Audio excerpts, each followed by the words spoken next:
Olá, pessoas, tudo bem? Bem-vindos ao meu podcast, que é um podcast que é meu. Não sei se chegaste a...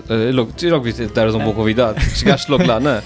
Calculei que fosse, não tinha a certeza. Pá, mas pronto, abriste a porta e eu disse, bom, deve ser dele, né? De repente é dele, esse podcast. Não, bem-vindos. Hoje eu estou com um convidado, como já devem ter reparado, muito especial, o Rui Paiva. Bem-vindo. Ora, obrigado, Helder, pelo convite, é um gosto. Eu troquei-me o teu nome, eu ia dizer Paiva. E por algum motivo na minha cabeça apareceu-me Pavão e disse Paiva, mas não reparaste, não foi? Não, mas tu sabes que em criança havia muito essa coisa do pavão. Sim. Não é tão frequente existir em Paivas. Pois. E muitas vezes era pavão, assim. Então porquê é que não mudaste de nome para ser mais fácil para a humanidade? Na verdade tenho um trauma que tu acabaste de reavivar e portanto não sei se há condições. Exato, continuar. Agora vai-te aqui até o fim.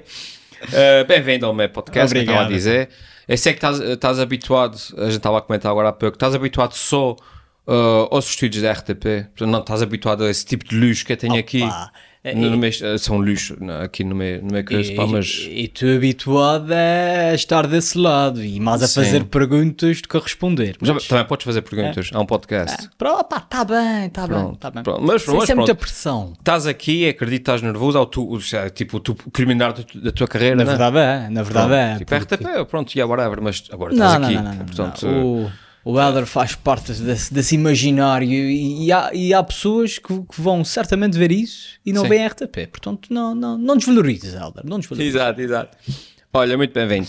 Geralmente, e tu sabes isso melhor do que eu, porque tu és um jornalista e já te vais a explicar isso às pessoas. Há duas formas de apresentar o convidado, não é? O anfitrião, nesse caso eu, fazia o trabalho de casa e pesquisava e tomava notas e escrevia uma introdução bonita. A gente vá pela via mais fácil e diz às pessoas quem é que tu és. Quem é que tu és, não é? E parece mais informal. Sim. Não é porque eu sou preguiçoso e porque eu não fiz a pesquisa, não. É porque eu sou hashtag jovem. Exato, e portanto eu agora dos dois ou de Santana Lopes e digo que não tenho aqui para isso. Exatamente, não te embora. Opa, não, eu sou jornalista, trabalho atualmente na agência Lusa e no Jornal Público, sou correspondente do Público aqui na região. Tirei a licenciatura cá na Universidade dos Açores, depois segui para o Porto e tirei de vez o mestrado. Lá fiquei a trabalhar no Público também. Depois vim para cá e fiquei logo com a Luz e com o Público. Paralelamente tive algumas colaborações, sei lá, com Mais Futebol, por exemplo. Cheguei a ser diretor do Açoriano Oriental ali numa breve passagem. Sim. E depois voltei à Luz e ao Público e portanto é esse um pouco o meu percurso. Tá bom. Isso é fixe. A mim quando me perguntam isso eu digo, eu sou o Helder, acabei o 12º comédia de Dulce. Exato. Então, vamos falar então sobre o jornalismo e o estado atual do mundo e o papel dos jornalistas nisso tudo. E a minha primeira pergunta para ti é o que é, tu é contra jornalista, não é? O que é que os jornalistas e o jornalismo em geral o que é que estão a fazer para salvar a democracia e porque é que estão a falhar redondamente? Bom, na verdade tens razão. Tu também foste jornalista, não foi? Fui jornalista. Chegaste a ser. Fui jornalista numa revista e depois fui editor num jornal de arte também. Já viste. Aqui, e jornal o que é significativo faz um prego para o caixão. Exato. Opa, vamos lá ver. As pessoas podem não se aperceber hoje, mas a verdade é que o jornalismo é fundamental, né? Ou seja, toda a gente consome informação e consome notícias via redes sociais, via uma série de plataformas, e parece que o jornalismo já não é tão importante como era. Mas não, provavelmente até mais importante, porque tu, quando tens muita coisa a acontecer, tens uma difusão de informação por todos os lados, convém existir quem diga, olha, isto é importante, isto não é, distinguir o trigo do joio e, portanto, fazer esse trabalho. E, portanto, a profissão em si é mais importante do que nunca. O que é que acontece? Acontece é que já ninguém quer saber. Exato. Já ninguém quer. Ou seja, tu tens por um lado mudanças no consumo de informação, tens a própria sociedade que já não olha para o jornalismo como o seu principal meio de consumo, e isso leva a uma crise da comunicação social, porque pá, não é só uma crise, se quiseres, financeira do modelo de negócio. Certo, não há um modelo de negócio, ninguém sabe, neste momento ninguém sabe como fazer dinheiro com o jornal, né? Sim. Durante muito tempo era a publicidade foi caindo, o Facebook, os Instagrams roubam grande parte da publicidade e portanto tens aqui um problema grande. Mas além dessa parte financeira, tens também um problema de legitimidade. Sim. Que é, como tu disseste e bem, os jornalistas estão a falhar redondamente porque foram cometidos erros ao longo dos anos. O próprio jornalismo deve fazer um meia-culpa, acho eu. E isso ainda por cima só complica as coisas e portanto é difícil, né? Sim. Agora, também se fosse fácil não tinha muita piada, né? Tem mais vocês ganhavam os milhões que ganham. Exatamente, também. os milhões, os Lamborghinis, Porsche estacionados à porta e tal. Tive que mandar os meus vizinhos tirarem os carros para meter os Porsche. Não, aquele era do meu segurança. O meu também à frente para, claro, para abrir caminho. Mas tocaste em vários pontos que eu acho essenciais e por acaso bastante interessantes. Não só a atualização do modelo de negócio, a própria legitimidade, etc. Acho que também aconteceu uma quebra de confiança no público em geral, no jornalismo, que foi alimentada por toda aquela ambiência, basicamente porque o jornalismo faz parte do sistema. E para as pessoas, se tu fazes parte do sistema, se tu és uma instituição formal, se tu és o quinto poder, é porque fazes parte do sistema, logo não se pode confiar em ti.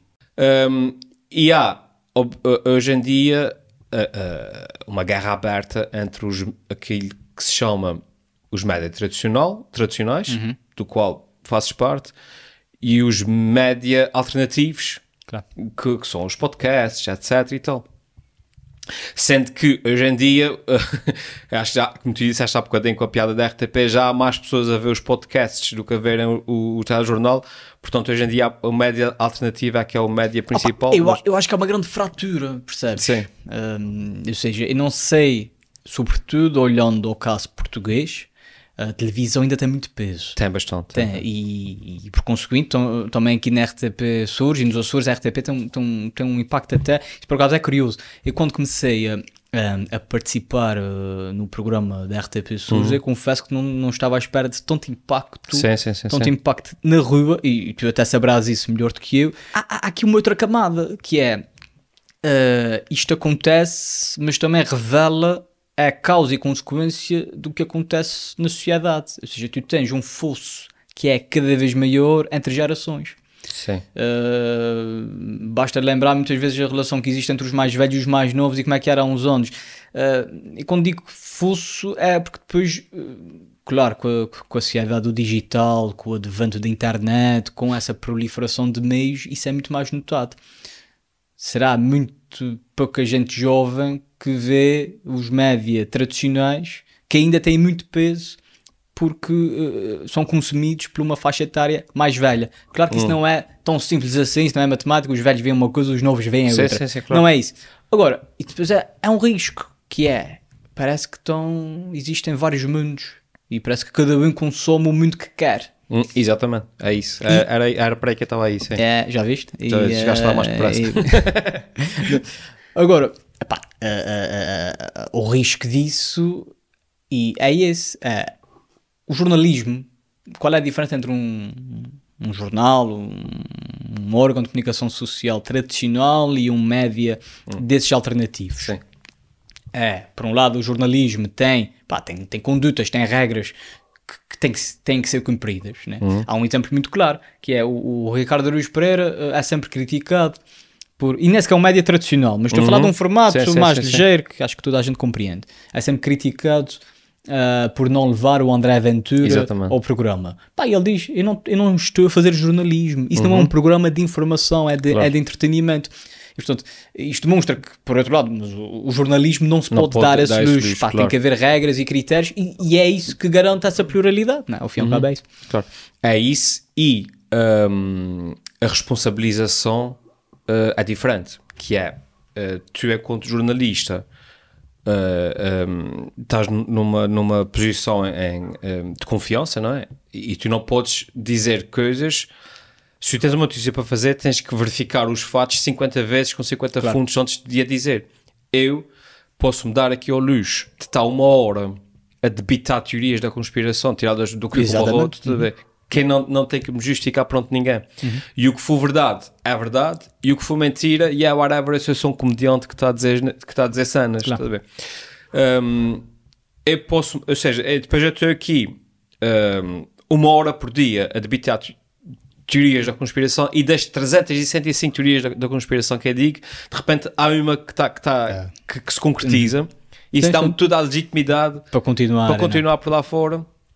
E isso é o gajo que disse as verdades e não teve medo, enquanto tu, jornalista, não foste pesquisar, escondeste por causa dos interesses, não sei das sistema e não sei o quê.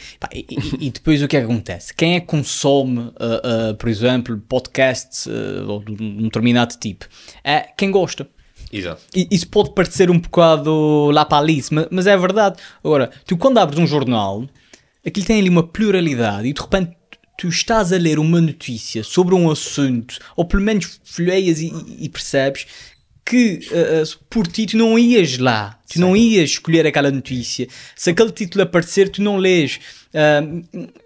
E isso é um problema, que é, tu deixas de ter uma sociedade que deixa de compreender o outro. Porque é um pouco o papel do jornalismo, é meter não só opiniões divergentes em diálogo, se quiseres, em oposição, o que seja, mas dá uma visão abrangente do mundo, né? e da região, uma visão abrangente da região, dos vários setores, do que se passa. Porque se eu só for consumir notícias do partido X, e só vou consumir notícias daquele partido, ou se eu só gosto de uma área e só vou consumir notícias daquela área sem perceber o resto que existe, quer dizer, fico formatado e deixo de compreender o outro. Isso leva a uma polarização, um extremar de posições, quer dizer, os extremos, os populismos, essas coisas todas. Também agora há aquela expressão que acontece sempre, é por causa disso que nascem os populismos. Agora tudo serve para dizer isso, mas nesse caso é mesmo que é, mas também digo-te, e também acho aqui duas coisas. Acho que há essa camada grande, né, do aspecto social da coisa, mas que ainda é mais abrangente, que é os poderes de mediação estão todos em crise. A igreja, a política, os sindicatos, o jornalismo, ou seja, existiam estruturas que eram encarregues de mediar a informação, no caso do jornalismo, e mediar essa ligação. Isto está tudo em crise. Porquê? Sim. Porque as pessoas todas, ou seja, houve um movimento social, isto tem a ver com a globalização, com a digitalização sobretudo, em que toda a gente quer ter voz, toda a gente quer acha a sua opinião tão válida quanto a opinião de um especialista. Isto leva, cá está, a esse descrédito. Faz a tua própria pesquisa. É quase, exatamente, a minha verdade. Exato. E isso leva a um individualismo muito grande, o que mais vale é o eu e não o sentido coletivo que antigamente existia. Claro. Né? Percebe o que tu dizes. Acho que isso tem a ver com uma crise de confiança nas instituições que se foi agravando ao longo dos últimos anos, e especialmente com o advento de redes sociais e com a voz que é dada a esse tipo de teorias, não é caso de teorias da conspiração, mas esse tipo de comunicadores, e teve o seu pináculo na Covid. Sim. Em que, uma pandemia, houve uma desconfiança tal das instituições, quer seja através das vacinas, de quem dava as vacinas, de quem comunicava os números, de quem estava à frente das lockdowns, agora falta a palavra. Confinamentos. Desconfinamento, ou seja, houve ali uma desconfiança das instituições que na Covid atingiu o máximo e que ainda hoje não conseguimos recuperar. E as pessoas desconfiam de tudo o que seja uma instituição. Quando na verdade são precisamente as instituições que fazem a sociedade funcionar. Porque em alturas de crise as pessoas ligam para a polícia, as pessoas falam para os hospitais, as pessoas mandam mensagens para o governo, as pessoas... Não, são as instituições que fazem as sociedades funcionar. E há uma crise de confiança muito grande nas instituições. E o jornalismo leva por tabela. A pandemia intensifica muita coisa, e muitas dessas coisas que já estavam lá, claro, a pandemia acelerou. E é como tu dizes, ou seja, há uma série de instituições que estão em crise, e há essa crise da mediação, e o jornalismo, os jornais perderam o monopólio que tinham de controle da informação. Aqui controle da informação no sentido em que não, há a responsabilidade de transmitir a informação ao público. Antes éramos só nós, agora há milhares. Sim. Milhares. E nós temos a dificuldade de ser mais chatos. Chatos porque, porque temos aqueles códigos, né? Quer dizer, eu não posso...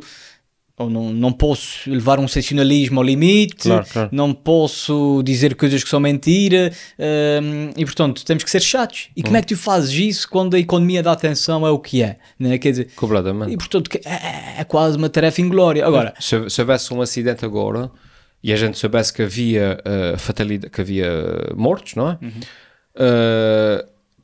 Tu, antes de escreveres o que quer que seja, tinhas que ter totalmente a certeza de que realmente havia mortos e de quantos eram. Tinhas que falar com o senhor da proteção civil, tinhas que falar com a polícia. E podia-me dar ao luxo de ao Facebook dizer: eu vou ser não sei o que mais, eu acho que morreram 80 pessoas. Eu não vejo ser responsabilizado por isso. Claro. Sabes, isso aconteceu aqui com o incêndio. Né? Exatamente.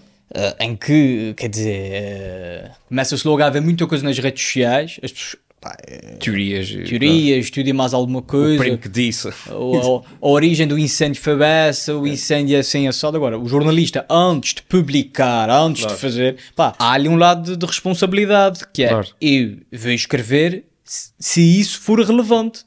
Porque, quer dizer, imagina que é um incêndio numa cozinha que é meia hora depois está apagado. E é difícil ter essa percepção, né? É muito mais fácil dizer, está a incendiar e, portanto, meter uma publicação no Facebook. Isso volta a outra questão, que é o imediatismo da informação. A exigência das pessoas. E eu não sei se tu sentes isso, cá também é uma terra pequena. Por exemplo, eu tenho um primo lá nos Estados Unidos. Lembras-te daquela história quando se descobria a pedofilia na igreja, em Boston? Fizeram um filme disso. Sim. O Mark Ruffalo. Pronto, o jornalista verdadeiro. Sim, teve cá no Congresso de Jornalistas. É meu primo. Ele vem de uma geração de jornalismo em que havia, por exemplo, jornalismo de investigação. Em que tu vais escrever uma peça e vais levar 9 meses a escrever aquela peça, de saber. Hoje em dia isso ainda é possível. Não é possível. Exato. Não é. Há ainda jornais que mantêm a investigação, ou porque têm um certo número de jornalistas que só estão dedicados a isso. São cada vez menos, mas ainda existe. Ou então são trabalhos que tu vais fazendo ao longo do tempo, mas em paralelo com a tua atividade diária. E, portanto, é muito complicado.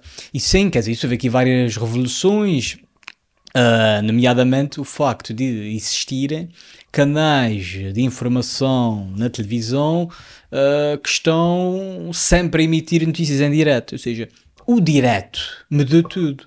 Porque antigamente um jornal, quer dizer, fechava à noite, os jornalistas iam para lá de manhã preparar a edição do dia seguinte, ou seja, se fosse para uma conferência de imprensa às 10 da manhã e tinha o dia todo para escrever essa notícia. Agora, para vir o outro lado, para confirmar as coisas que a pessoa disse na conferência de imprensa, claro. Agora aquilo às 10 da manhã tem que ir para o online. Se bem que cá ainda não há muito essa rotina, mas essa é a rotina padrão no jornalismo, e claro que não tens tempo para nada, né? Tens de andar sempre a correr. Agora, por outro lado, vão surgindo outras correntes, e por isso é que também eu, apesar do tom crítico, não gosto de ser tão pessimista em relação ao futuro. Há novas correntes mesmo dentro do jornalismo, novos sites, novos jornais que vão surgindo, sobretudo plataformas digitais que falam num jornalismo lento, em que só se dedicam à investigação, só se dedicam a alguns conteúdos. Epá, isto é um pouco o futuro no sentido em que é nesse sentido que nós temos de caminhar, não é nós não podemos, enquanto jornalistas, querer igualar a rapidez, por exemplo, das redes sociais. Isso não pode acontecer. E, portanto, das duas uma, ou eu tento fazer essa corrida em que vou perder sempre, e quanto muito fico feliz de só ter perdido por meia hora, eu então digo, não vale a pena, vou apostar noutra coisa, porque é pela distinção que temos que afirmar. É isso que é brutal, mas não achas que também se está a subestimar a inteligência das pessoas? Ou seja, no fim do dia, nós temos a sensação que as pessoas querem as notícias depressa, querem rápido, querem saber as coisas. Mas a verdade é que eu venho cada vez mais já a perceber que, na verdade, as pessoas querem, não se importam de esperar. Exemplo disso é que tu tens na televisão debates de 20 minutos, porque acham que as pessoas vão se fartar, enquanto que tens as pessoas a ouvir podcasts de 3 horas e não se importam, desde que seja interessante. Ou seja, de repente, se houver total certeza de que há uma fonte que podem estar a dizer o que quiserem na internet, mas eu sei que amanhã de manhã aquele jornal vai dizer realmente o que é que se passa. Eu posso estar a consumir o lixo todo que está a aparecer, mas eu sei que amanhã de manhã ver aquele site e ver saber realmente o que é que se passa. Mas sabes qual é o problema disso? Eu até posso, em geral até concordo contigo. O problema é que... O polígrafo é um exemplo disso. Sim, o polígrafo é um exemplo. Agora, o que é que acontece? O que acontece é que tu, se meteres a notícia mais cedo, tu ganhas com os clickbait e ganhas dinheiro. Ou seja, essas decisões têm impacto financeiro. Ou seja, porque é que os debates só têm a meia hora e depois os espaços de comentário têm muito mais? Porque os espaços de comentário ficam ali para um nicho e as televisões também não podem perder muito tempo com os debates, porque há outros programas que dão mais audiência e a audiência dá mais dinheiro. Claro. E tu dizes, mas se fosse 2 horas as pessoas viam. Eu percebo o que é que tu dizes, porque há pessoas a ver podcasts dessa duração. Agora, tu numa televisão tens que meter as publicidades, tens que meter uma programação que tem que atender às novelas, a uma série de conteúdos que já estão previamente programados, que implicam visualizações, que implicam publicidade e que implicam uma série de coisas que condicionam. E, portanto, daí é que isto é difícil. Tu, quando olhas para isso, e cá está, um dos erros fatais do jornalismo foi no início da internet, no advento da internet, ter pensado que era bom meter lá as notícias de forma gratuita. Isto é uma maravilha, isso é para reforçar a marca, há um pouco o bombom que vem no café, né? Isto é bom. Agora, claro, habituaste as pessoas a não pagar por informação e a internet engoliu tudo. Percebes? Isso tem a ver com... Ou seja, acho que foi o que aconteceu. O que estás a descrever é metem o isco, mas sem saber o que vai acontecer depois. Por exemplo, eu ponho o meu conteúdo de graça na internet, não é? Porque sei que aquilo vai servir para que eu consiga encher um teatro Michelense. Claro. Que é onde está a verdadeira receita. A receita não está no vídeo que é pus. Claro. Essa situação que descreveste, mete a notícia, mas depois falta a segunda parte, que é o teatro Michelense. Onde é que essa parte está? O problema é que o teatro Michelense, no caso, eram os jornais em papel. Eu falo dos jornais em papel que morreram. Exatamente. E portanto, e agora? Os sites online, as assinaturas, mas... sim, mas não dá. Claro. Tens de fazer essa transição, começam a ver alguns exemplos de tentar e tal, mas é difícil. Claro. É difícil. Tu aqui na região tens um problema que é, como há uma população envelhecida, até com pouca escolarização, a grande fatia ainda está no jornal em papel. E tu vês muito pouca aposta no digital. Isso é uma coisa que me perguntam muito. Porque é que não há um jornal regional com uma aposta mais forte no digital? É porque eles ainda têm uma grande fonte de receita no papel. Pelas condições da região que ainda consomem aquele produto. Agora, toda a gente sabe que o futuro não é tanto por aí, mas não tens condições financeiras para apostar nos dois. Ou para promover essa transição nos dois. Diz-me uma coisa, tudo o que seja bom para a tua saúde, quando é demais, faz mal. Certo. É muito importante beber água. Sim. Mas se der muita água, morres afogado. Sim, à partida. A minha pergunta vai em que sentido? Num país tão pequeno como o nosso, teres para aí 300 canais de notícias 24 horas por dia, não chega a um ponto que faz mais mal que bem. Pois, eu não sei se faz mais mal do que bem agora. Não sei se há espaço para todos. Eu te falar, Mas é verdade. Não é a questão de fazer mais mal do que bem para o jornalismo, para os jornalistas. Não é para a sociedade, para o consumo. Exatamente. Sim. Mas é que tu tens um problema maior do que esse. É que eles dão todos a mesma coisa.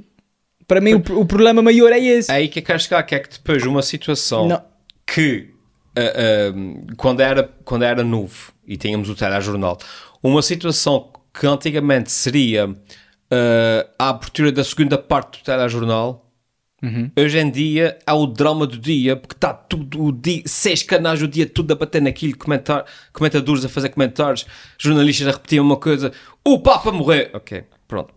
Antigamente isso seria a abertura do telejornal, uma pequena reportagem, não sabia o Papa morrer. Hoje em dia são 6 dias de diretos e de comentadores. Sim, e o problema é esse. O problema é que tens, está tudo a dar o mesmo. E aí entras no outro problema que é a pluralidade de órgãos e tal. Não sei se há espaço para todos, sinceramente. Isso é uma discussão que se tem muito dentro do setor. Há espaço para isso tudo. Bom, se eles vão aparecendo é porque há espaço. Agora, eu pensei, mas quer dizer, está tudo a dar o mesmo, né? Isso aí acho que é a parte pior, porque quer dizer, apesar de tudo, o país não é muito grande, mas há mais coisas, há mais país que não aquela bolha política de Lisboa. Exatamente. E a polémica do dia. E a polémica do dia. E não há uma outra abordagem.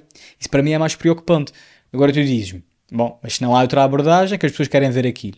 Sim, em parte querem ver, mas há certamente muita gente que está fora dessa equação, que não vê televisão e que poderia ver, né? Caso existisse outra abordagem. E há outros que também veem porque, bom, então o que é que vão ver, né? Se querem ver televisão e só têm aquela oferta e portanto... Mas isso não cria nas pessoas uma fadiga do jornalismo, dos jornalistas? Tipo... Cria, eu acho que cria. Agora, vamos lá ver. Também, e nessas coisas também sou um bocado, eu ouço muito quando dá uma notícia sobre a guerra na Ucrânia, digo, bem, já estou farto de guerra. Está bem, mas não sou eu que faço a guerra. Claro. A guerra está a acontecer.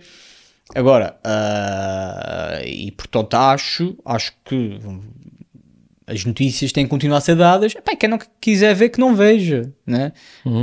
E portanto há aqui 2 caminhos, que é, ok, isso tem que continuar a ser dado, e quem não quiser que não veja, porque cá está, o valor jornalístico daquilo é importante, e portanto nós temos que continuar a noticiar. Mas há aqui outra vertente, que era o que tu estavas a dizer, que é, mas às vezes não há notícia. Ou seja, esse valor de notícia que eu estava a dizer. Isso. E, portanto, se não há valor de notícia, se não há já nada de relevante, né? Mas a questão é que depois então, é que nenhum dos canais quer ser o primeiro a deixar de falar naquilo, que é o tema do dia. Claro, ninguém quer. Eu estava-me a lembrar o apagão. O apagão, se fosse antigamente, seria tipo, às 9 da noite as luzes apagavam. Às 10 da noite, aliás, às 9 da manhã as luzes apagavam.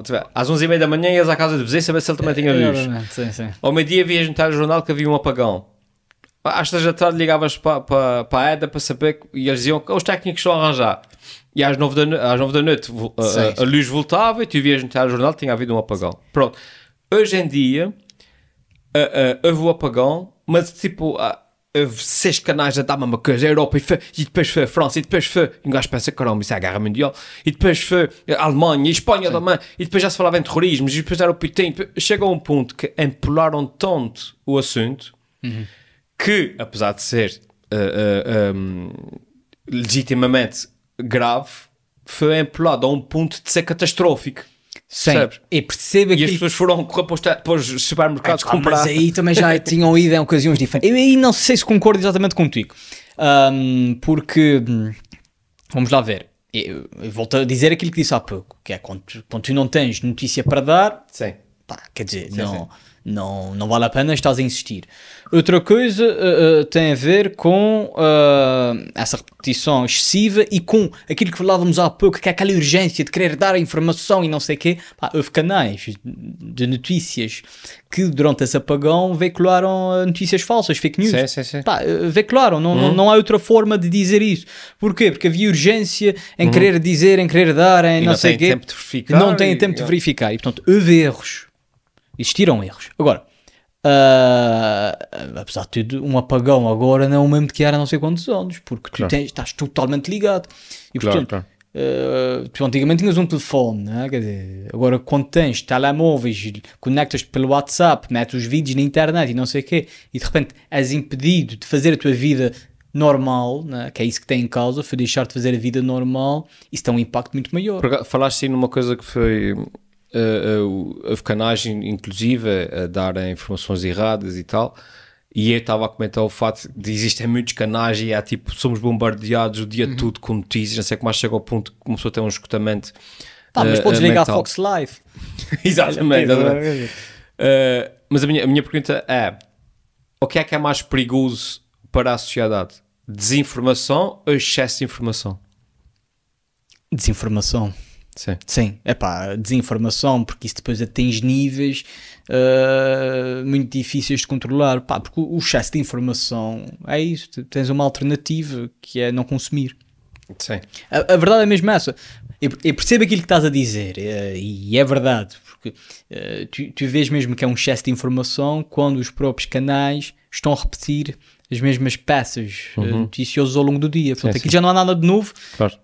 Nem a peça é nova. Eu já nem estou a dizer o assunto é novo, nem a peça em si é nova. Agora, a desinformação, ainda por cima, nos mecanismos que existem, as redes sociais e a força que o algoritmo tem e a força das redes sociais nas nossas vidas, e estar só a ouvir em loop aquilo que tu queres ouvir e que é totalmente falso, isso aí tem riscos gravíssimos e vê-se, né? Há muito aquela coisa de dizer, as fake news sempre existiram. Eu acho esse argumento uma treta.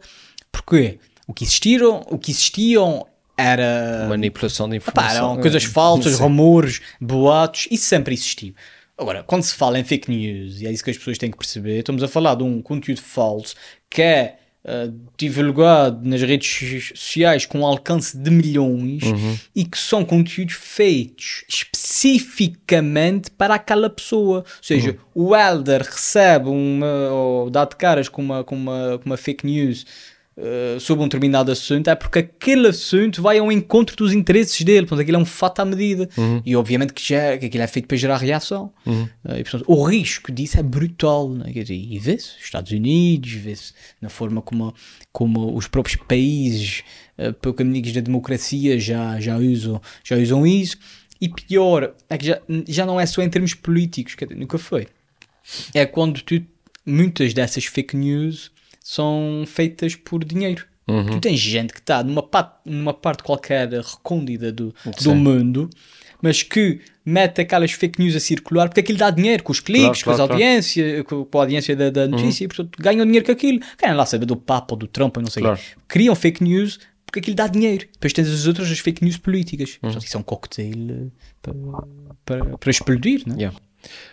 Há pouco tempo, já não me lembro porque é que foi, mas disseste uma coisa engraçada, que foi ao debate, dura 20 minutos, mas depois as próximas 3 horas são os comentadores que estão lá a falar. Acontece. Isso há uma nova praga no jornalismo. É isso que é português. Os comentadores. Achas que... Eu contra mim falo, não é? Porque faço... Não, mas cá temos um programa e pronto. É verdade, cá temos um programa de 15 a 15 dias, pronto. E eu nem vou lá sempre, até já quando me convido. Achas que... essa quantidade de comentadores, lá está, o debate dura 20 minutos e depois as próximas 3 horas são pessoas a comentar o debate que dura 20 minutos. A quantidade de comentadores ajuda a elucidar as pessoas, eu só queria mais ruído? Eu acho que até certamente ajuda a elucidar algumas pessoas e contribui para isso. Também acho que não podemos dizer que não contribui para nada. Agora, a certa altura... a certa altura, depois daquela primeira fase em que ajuda para o esclarecimento, a partir daí torna-se ruído. Aí tens razão, porque a certa altura, tu quando tens um debate de 3 horas sobre um debate de comentário de 3 horas sobre um debate político que durou 20 minutos, aí chega uma altura que tu só estás a chover no molhado, e portanto aí torna-se ruído.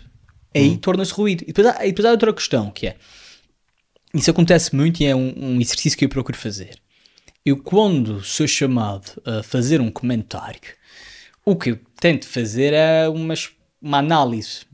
Eu, por acaso, na minha escola de jornalismo, no público, a gente aprendemos muito a fazer a análise como diferente de outro registro. Ou seja, uma coisa é uma análise, outra coisa é uma opinião.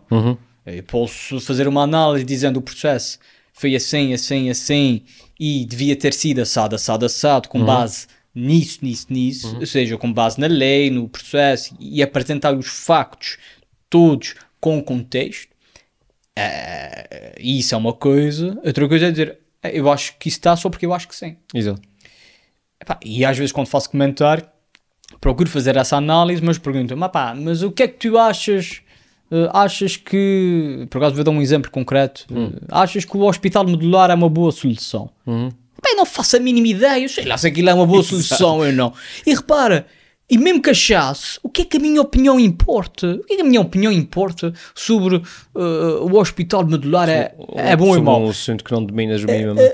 A única opinião que eu posso dar, é enquanto utente. E aí a minha volta de conta tua. Ok? Outra coisa diferente é eu fazer uma análise, porque eu, enquanto jornalista, tenho que ir às conferências de imprensa quase todas, tenho que ler as notícias quase todas, tenho que, mesmo nas conferências de imprensa, sei o que foi dito, mas que não chegou a sair, porque não se pode meter tudo numa notícia, e dizer, olha, meus amigos, o hospital modular, a primeira vez que se falou foi assim, já houve críticas nesse aspecto, há documentos que provam isso, há documentos que provam aquilo, e com base nisso, a análise que se conclui é que o processo foi bem ou mal gerido com base nesses pressupostos. Claro. Se aquilo é bom ou mau, eu não sei. Quer dizer, mas posso fazer uma análise, sobretudo da tomada de decisão, da maneira como foi feito. E isso tudo para dizer que eu acho que os comentadores perderam essa vertente analítica em prol da opinativa. E, portanto, estão a dar as opiniões, mas que tu vês que nem têm uma fundamentação por detrás. Quer dizer, porque tanto comentam guerra como comentam os problemas da Câmara Municipal de Olhão. E aí são bitites, pá. Quer dizer, aí são bitites. Bitites informados. E quando vou fazer um espaço de comentário, é melhor, eu nem vou falar do meu caso, não, isto também parece muito eu. Mas... como se estivesses aqui para falar de ti. Exato. Como se eu tivesse-te convidado para quê, para falar. Mas, um espaço de comentário, quando tem... há comentários e comentários, né? Pode existir um comentário com especialistas da área, tudo bem. Agora, quando um jornalista, que é aí que estou-me a referir, quando um jornalista é chamado a um espaço de comentário, o que eu conto é fazer essa análise das coisas. Não é mandar bitites. Não, aquilo não é uma conversa de café. Aquilo não é mandar coisas só porque sim. Quer dizer, então para isso mais vale ir ao café, né? Como antes tem cerveja e café e tremoços e coisas assim do género. Sim. Eu percebo o que dizes, mas por outro lado também percebo o ponto de vista de quem ouve, que é eu, enquanto consumidor, basicamente passo pelas gordas e apanhando peças do puzzle. E sei que tu, enquanto jornalista, estás a seguir o processo detalhadamente desde o princípio, de forma bastante intensa e informada, e como tal, eu sei que tu sabes muito mais sobre isso e quero saber a tua opinião sobre o assunto, para saber se realmente, no fim, tu, com a informação toda que tens, a conclusão é que chegaste. Mas cá está, com a informação. E seguindo o assunto passo a passo. Era isso que estava a dizer, claro. Exatamente, claro. Agora, o que a maior parte das pessoas exige é o passo além, que é agora exijo que tu me digas qual era a melhor decisão de engenharia. E quando tu dizes, eu não sou engenheiro, agora, os engenheiros dizem que sim. Aqueles engenheiros dizem que não. Claro. Não sei. Exatamente. Não sei, que não sou engenheiro. Claro. Mas é que é precisamente essa a diferença. Claro. Uma coisa é, sim, os jornalistas passaram a ser comentadores porque têm uma quantidade de informação, têm que estar por dentro dos processos, só o facto de escreveres sempre sobre os mesmos assuntos, quando são determinados casos, ajuda a isso. Agora, o problema é precisamente isso, é quando te pedem o mais além. Uma coisa que eu também às vezes ouço quando faço comentários é, pois, mas eu gostava de ver era a propor soluções. Criticar é fácil. Eu propor soluções? Não tenho nada que propor soluções, quer dizer, se tiver alguma ideia brilhante, posso partilhar. Claro. Mas, quer dizer, não me cabe a mim. Não foi que me candidatei para apresentar soluções. Claro, é muito por aí. Percebo. Sim, senhor. Muito obrigado. Está feito. Não sei se está feito. E muito bem feito. Pronto. Foste o melhor jornalista que eu já entrevistei. Pois, também fui o único, né? Não estás a Pronto, pronto. Mas também não precisas ser... Ninguém tem que saber isso. Ninguém tem que saber isso. Muito obrigado. Não sei se queres... Obrigado. Quero mandar cumprimentos aos prémios da América e tal. E para ter prémio também. Vamos lembrar de ter não. E obrigado a Helder. Mas está aqui. Obrigado. E qualquer coisa não vais falando? Combinado. Bem. Haja saúde. Eu não sei como é que se fecha um podcast que geralmente nessa fase eu desligo só. Até à próxima, pessoal. Tchau. Deixam você like.